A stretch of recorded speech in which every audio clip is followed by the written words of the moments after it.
انا عايز كوعك قصاد جسمك بالظبط، بنش فوق اوف. ليها في العالي تبقى جايه كده شويه، ليها في الفلات زي ما انت شايف بشكل.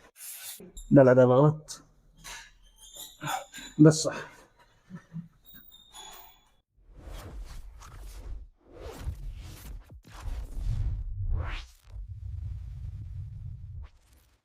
النهارده عندنا شيست وباك، والتمرينه هتبقى لغه شرح واقرب الى ما يكون ابسط من التحت. يعني هنزل تحت خالص، لان انا الفتره اللي فاتت كل ما كنت بنسخ طرق شرح لناس تانيه، لما دخل واحد صاحبي كلمني وبتاع قال لي خد بالك احنا مش فاهمين حاجه. انا كنت عمال تقول لي فليكشن وابدكشن وبتاع، كواحد ما دخلت الجيم قبل كده انا مش فاهم ولا كلمه من اللي انت بتقولها عامه يعني. فقلت له تمام اوكي يعني، وبعد كده نزلت فيديو تاني فقال لي انا برضه مش فاهم حاجه فاهم. فالنهارده هننزل بالشرح لتحت شويه.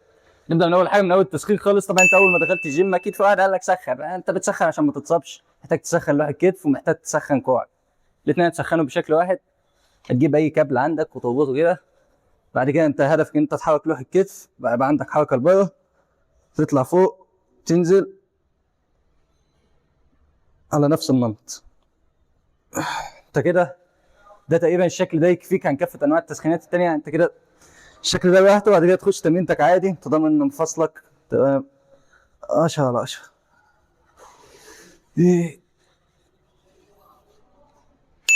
هنبدا باكتر عضله ليها جيزه كتير في اغلب الجيمات يعني، وهي البنش. اول حاجه عايز تعرف الجهاز ده بيشغل فلات ولا العالي؟ بكل بساطه هتقعد، لو كوعك اللي بتزق بيه عامل زاويه 90 مع جسمك يبقى انت بتلعب فلات.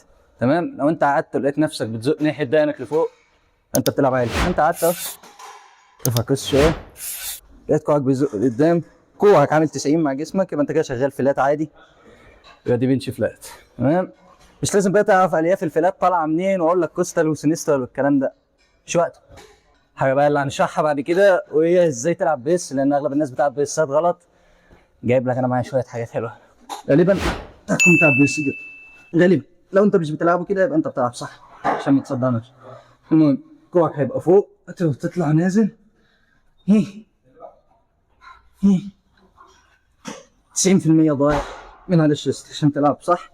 شايف كوعك ده هتقفله، شايف؟ بص لك، انا هبطت تحت، بص هبطت تحت.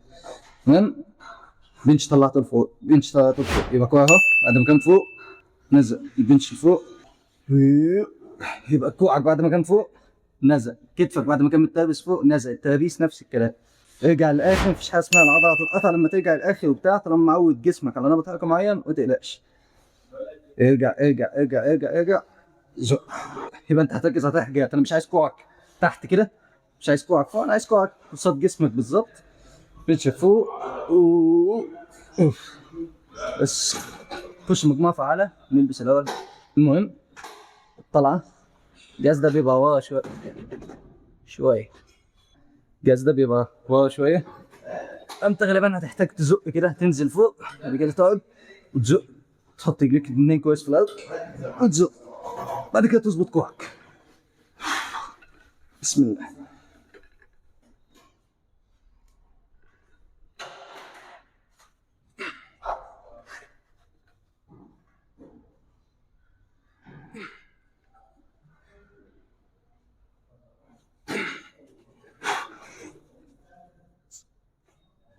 Social ATP.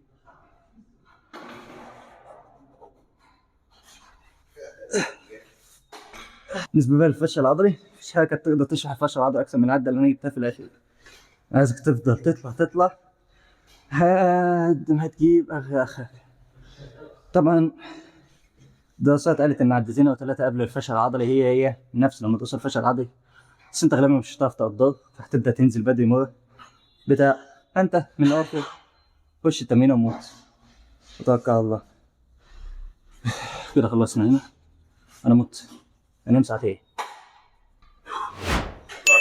بعد كده بالنسبه للابر باك، هتختار اي شكل تكون بتضم فيه لحين كتفك للاخر.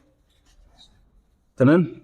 عضلات ابر باك كتير، تي ميجر، تي مينو وما الى ذلك. برضه ايه، لو انت شخص لسه جديد مش عايزك تلعبك نفسك بالحاجات دي، انت كل اللي عليك تعمله تعرف ان حركه الابر باك انت بتفرد وبتضم وكوعك جنب جسمك، كل ما كوعك قرب من جسمك كل ما لا تشتغل اكتر.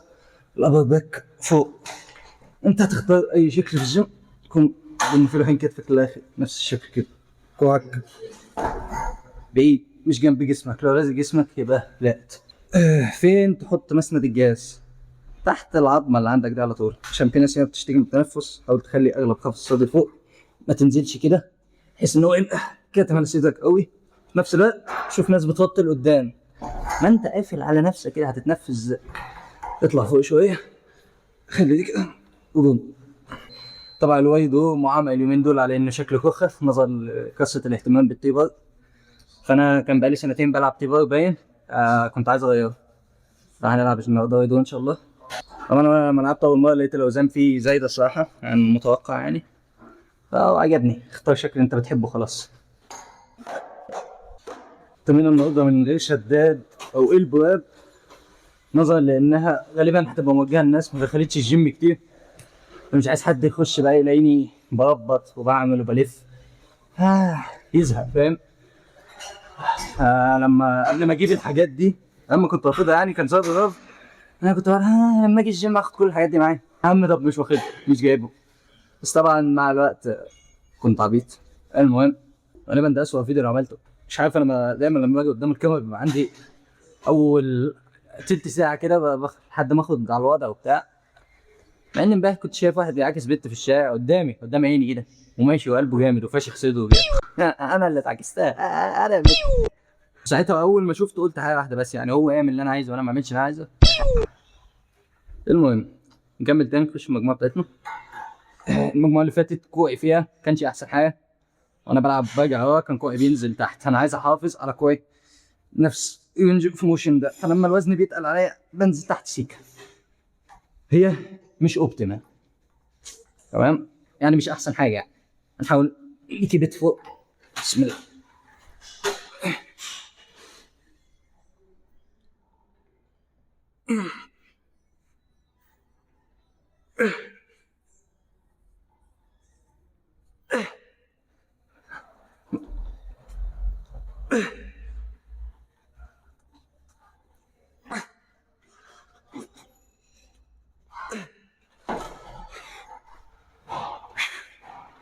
بعد كده عندنا لات بول داون او سحب عالي زي ما كلنا مسميه.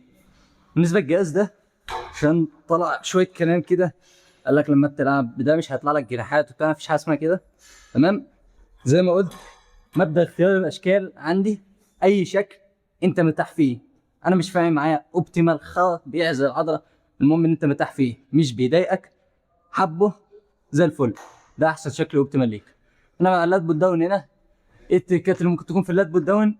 ان انت تشد بطنك، وان انت تبطل تستخدم ريب كيج كومبيجن. لو ما تعرفش باستخدام ريب كيج اللي هو الناس اللي بتلعب وتبص تلاقي عمال اول ما الوزن يتقل احزاء بوسطه من تحت كده، ودي بتبقى غالبا في اشكال بالسات اكتر.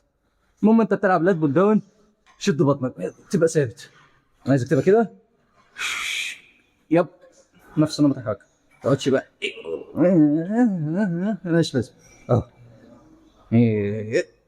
هيبقى في حركه بسيطه مثلا اللي هي التكه اللي في الاخر ما عنديش مشكله، لكن ما تبقاش ده نمط سحبك فاهمني. هل في فرق؟ هو احسن لان القبضه بتاعت الجهاز بتاعنا طالعه لبره شويه، حوار طويل كده. المهم ان اي شكل لات انت المفروض تلعبه حاول تبطل تتمرجح فيه باختصار، وبدايتك باللات اللي تحت او اللي فوق دي على حسب مين فيهم نقطه ضعف عندك، ولو انت بادئ ده مش مهم، اي حاجه تخشها اوصل فيها للفشل العضلي. ما توليش تمرينه عن تمرينه قبل ما تقعد على الاقل سنتين جوه الجيم. غير كده مثلا انت اول 5 6 شهور مفيش حاجه اسمها نقطه ضعف بتاع، كلك نقط ضعف، وانا نفس نقط ضعف كلي. انا لسه ما كملتش السنتين، فبالتالي انا اي حاجه بلعبها بوصل فيها الفشل العضلي، بحاول يكون عندي احسن اداء فيها.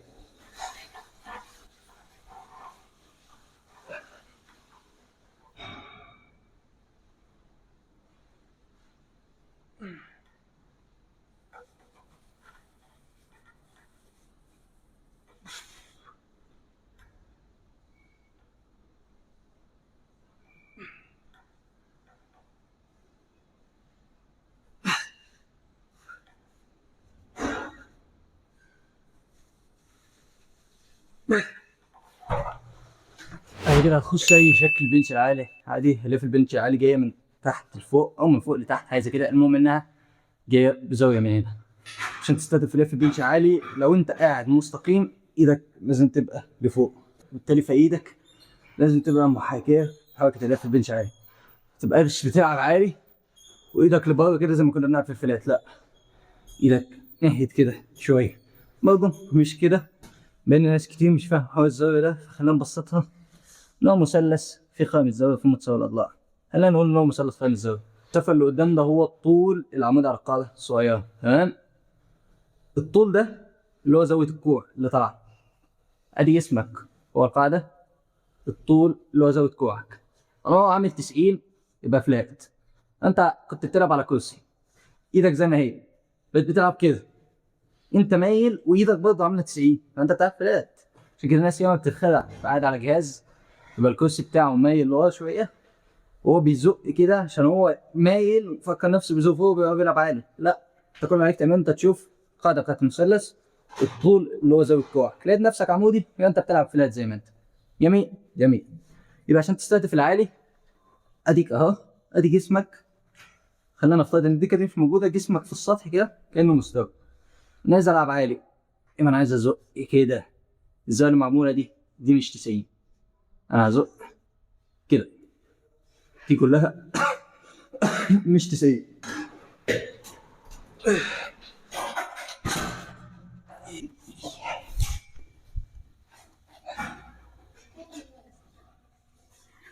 المعلومات اللي انا حافظها غلط.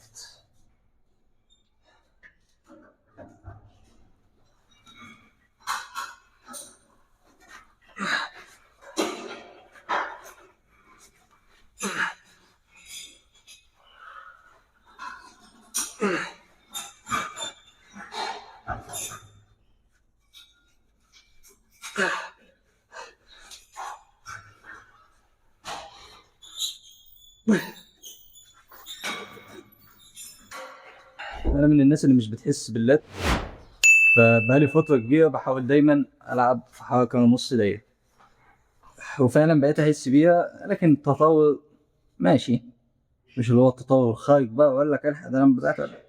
لما بدات العب نص دقيقه اللات بقت بتبان من قدام. هي اتطورت بس مش اللي هو. المهم هنحاول نشرح ازاي تستخدم اللات فعلا في التمرين ده، او اي تمرين سنجل ارم كيبل.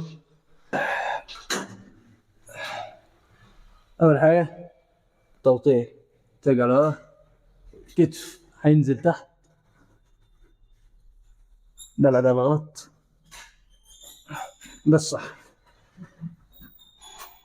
انا دايما بقفل هنا، انا زي ما قلت بحاول العب في مدى حركي نص دقيقة، تمام. ولكن في واحد من صحابي بيقول لي جرب تعمل ستريتش للات، بما انك طول عمرك بتلعب في مدى ما يسمحش ان انت ستريتش ليها، او احنا عارفين ان ستريتش اللات مش احسن حاجه زي ما دراسات ما قالت. قال لي جرب، يمكن هي تتطور عندك لما تعمل لها ستريتش. فبعد الشكل ده هلعب شكل تاني، دمبل بالدمبل. اسمه ايه؟ اسمه دمبل بروفا تقريبا.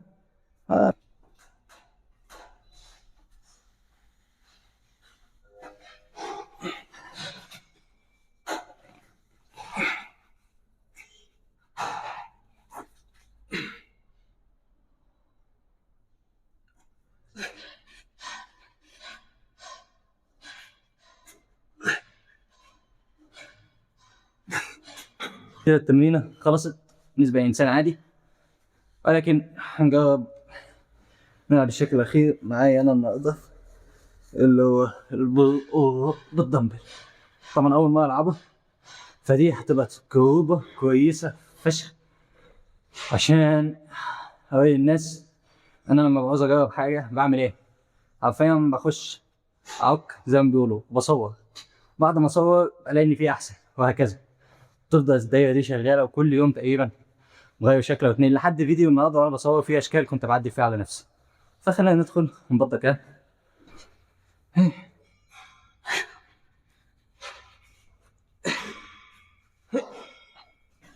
اوكي، ظهرك هنا، راسك على الدكه. الصراحه حاسس ان انا مش ثابت، لكن خلينا نجرب.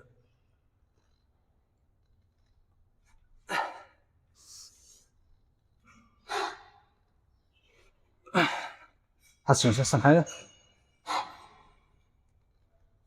ولكن بما انه شكل جديد حاسس باللات كويس.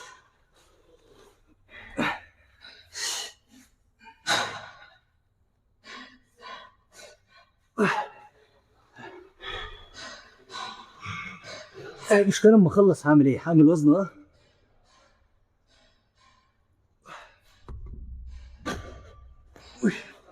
تمام. عايز ابص على ده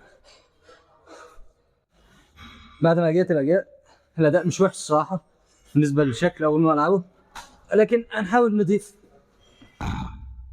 هبدة ثبات اللي هو حاجه يكون عليها حنكوشه انها مش ثابت. الوزن خفيف طبعا مش هنزود، انا لسه بحاول اتعود على نمط الحركه بتاعه. يا اشك انها هتطولني اصلا لان انا طويل، لكن ايش مشكله لحد ما نتعود بقى.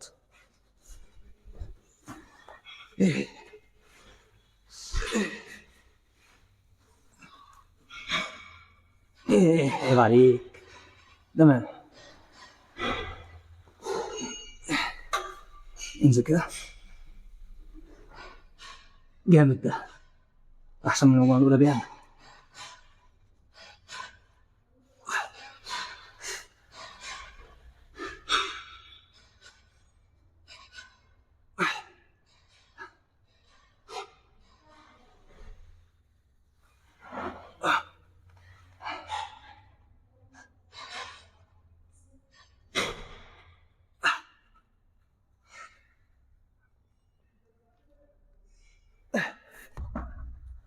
انا عندي سؤال لنفسي، انا ليه ما قعدتش على الدكه زي الناس؟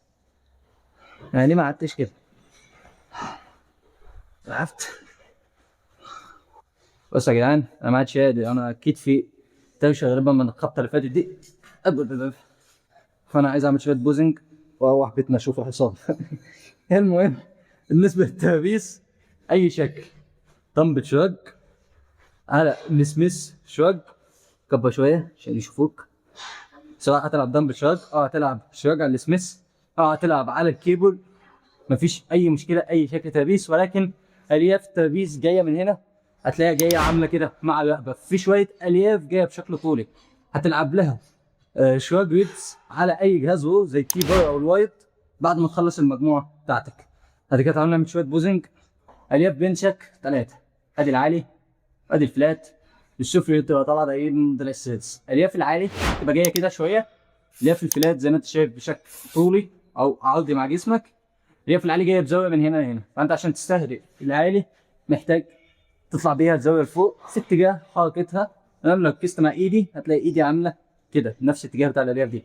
الياف الفلات هتحتاج تزق بزاويه 90، الياف العالي تحتاج تزق بزاويه فوق، مش هقول لك بقى 75 و85، مفيش رقم محدد. كل شخص اصلا زاويه الالياف العالي الاكتر اوبتيمال ليه بتختلف من شخص للتاني.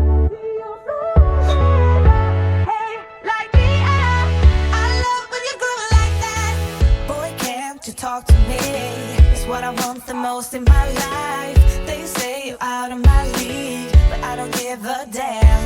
No, deep down I know you want it. You wanna take a leap and jump in. Oh. You wanna fall in. جميل نفط دي. تاني حاجه انا معايا 3 شهور فك اخد كرياتين ومكملات كده ولا لا، ف3 شهور همشي عليهم باكل طبيعي، وفي ال3 شهور ده احط هدف او كتله معينه. الصراحه لو ما وصلتلوش بفكر اخد الحاجات دي تمام. كنت ضدها نوعا ما، ولكن بما انها بتوصلني اللي انا عايزه او هي اسرع طريقه اسرع، اتوقع هاخد الطريق ده. ويمكن الجماعه في البيت معترضين شويه، انا كان نفسي اثبت لنفسي ان انا اقدر اعمل فورمه اكل بس، ولكن الموضوع بيغيب. حتى لو كملت احتياج من البروتين ودخلت احتياج بروتين حيواني كويس الموضوع بياخد وقت فشخ. معايا فتره كده صراحه بحاول اكمل على اللي انا بدات، فانا مكمل نوعا ما تمام. ولكن احتمال ما واحده تبص تلاقيني يا اخي انا عايز اوصل اسرع شويه اخدها. انا بحاول ازق نفسي ان انا اكمل يعني على خير. يلا السلام عليكم. بونو تريند، ما تنساش تشترك في القناه، انت طالع عين اهلك يا راجل.